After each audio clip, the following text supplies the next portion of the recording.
What are you going to do next? What should we expect from you next? I have a lot of things on my plate. I have the conclusion of the DREAMHOUSE Kings series. It's a 6-book series, and that will be coming out over the next year, year and a half.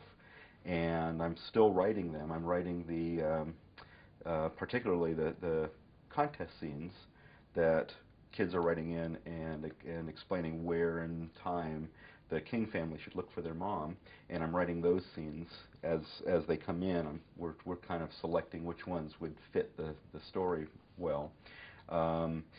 In March of 2009, the next Hutch novel will come out. That's a recurring character story in the Deadfall line, and it's called Deadlock. And I'm also working with the director Andrew Davis, who did The Fugitive and Guardian and Holes, and we're working on a political thriller. And I'm writing the novel of that and the screenplay to that, and he'll be directing it. Sounds like you have a very exciting year, and we have a lot to look forward to from you. I think so. What was your big ta-da moment? I get to be a writer, and you realize this is what you're going to get to do all day. When I signed my contract. Good answer.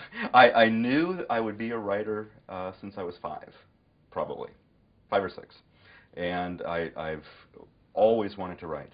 In some fashion, I've written since I was probably 12. So I knew writing would be something that I wanted to do, and I've done it for a living since then.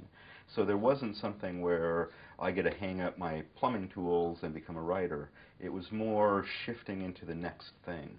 And I've always known I wanted to be a novelist, but the golden shackles, if you will, was journalism, and that's what paid the bills. I wrote my first book, Comes a Horseman, from 2 in the morning till 8 in the morning, when I had to actually start interviewing people and writing articles, and started sending that around, and almost immediately got a couple bites. And it was right about that time when it was actually a Dill Points memo that came, that of course after negotiations, and I make it sound like it happened overnight, and it didn't. But when the Dill Points memo came and I saw that, I thought, I get to write novels as my full-time job, and hopefully for a long, long time. And that was the Dom Perignon moment. And you started freelancing pretty early on. You were very young, weren't you? I was about 16 when I actually started writing and making a good enough income that I could say that I was a professional journalist at that point. The first thing I ever wrote was a piece about the first flight of the Concorde, and it landed in the Azores Islands, and I think I was in 5th grade, and my 5th grade teacher sent it into a military magazine which published it, and they didn't know that I was a 5th grader, and they sent me a check. And at that moment I thought, this is cool, I want to do this. Wow. So that's how I got started. That is amazing. So you were a professional writer at 12.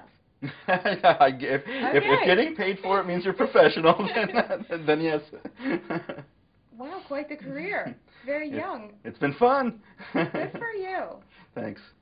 I see my kids struggle. I see my older kids wondering what they're going to do with their lives, and I don't relate at all, but because I've always known, and I had really encouraging parents.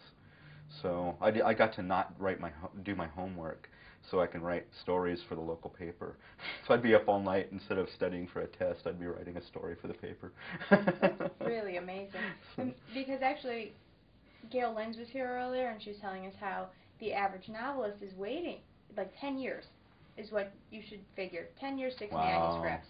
Wow. And you were 12, and yeah, well, that started writing our articles then, but and that's one thing I always feel bad, because they talk about an agent, and they talk about, to be honest with you, that I sent in my manuscript to 3 publishing houses, and I got 3 offers.